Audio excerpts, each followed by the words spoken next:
इब्राहीम के पास खुशखबरी लेकर बोले, सलाम हो तुम पर। और वो बोले, सलाम हो तुम पर।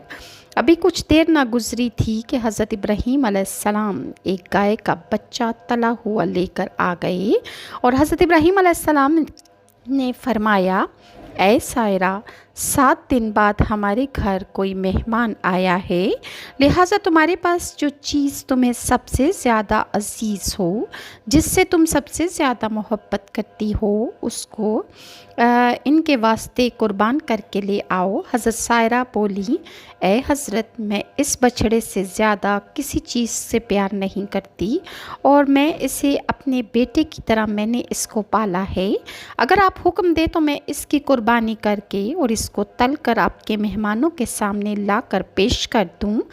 चुनांचे हज़रत इब्राहीम ने इसे इसी वक्त ज़बह किया और इसको भून कर मेहमानों के सामने ला कर रखा और आप खुद भी इन मेहमानों के साथ सर नीचा किए बाअदब तरीके से खाना खाने लगे। हज़रत सायरा खातून ने पर्दे से देखा और कहने लगी, ए हज़रत इब्राहीम, आप तो खाना खा रहे हैं लेकिन आपके मेहमान खाना नहीं खाते। इस वक्त हज़रत इब्राहीम अलैहिस्सलाम ने अपना सर उठाकर मेहमानों की तरफ देखा कि मेहमान खाना क्यों नहीं खा रहे। तो हज़रत इब्राहीम अलैहिस्सलाम ने अपने मेहमानों से पूछा, आप खाना क्यों नहीं खाते? इन मेहमानों ने हज़रत इब्राहीम अलैहिस्सलाम के पूछने पर जवाब दिया कि हम इस खाने की कीमत अदा किए बग़ैर खाना नहीं खाएंगे। हज़रत इब्राहीम ने इन मेहमानों से कहा, अच्छा, आप लोग इस खाने की कीमत अदा कर दीजिए। मेहमानों ने अर्ज़ की कि आप इसकी कीमत क्या चाहते हैं? तब आपने उन मेहमानों से फरमाया कि इस खाने की कीमत तो ये है कि आप सब लोग बिस्मिल्लाहिर्रहमानिर्रहीम कहकर खाना शुरू कर दें।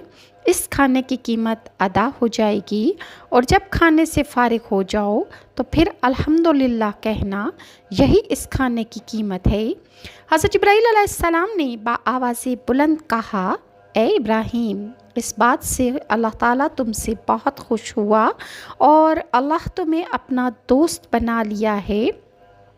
इतना कहने के बाद बोले कि आप कतन तरस न कीजिए, हम लोग अल्लाह ताला के फ़रिश्ते हैं और हम में हज़रत जिब्राईल, इसराफील, दरदाईल, इकवील, मिकाईल और कई दीगर फ़रिश्ते हमारे साथ इस वक्त मौजूद हैं और हमको अल्लाह ताला का हुक्म हुआ है कि पहले आपके पास जाएं, क्योंकि आपने ये तहैया कर रखा है कि आप खाना उस वक्त तक ना खाएंगे कि जब तक आपके पास साथ में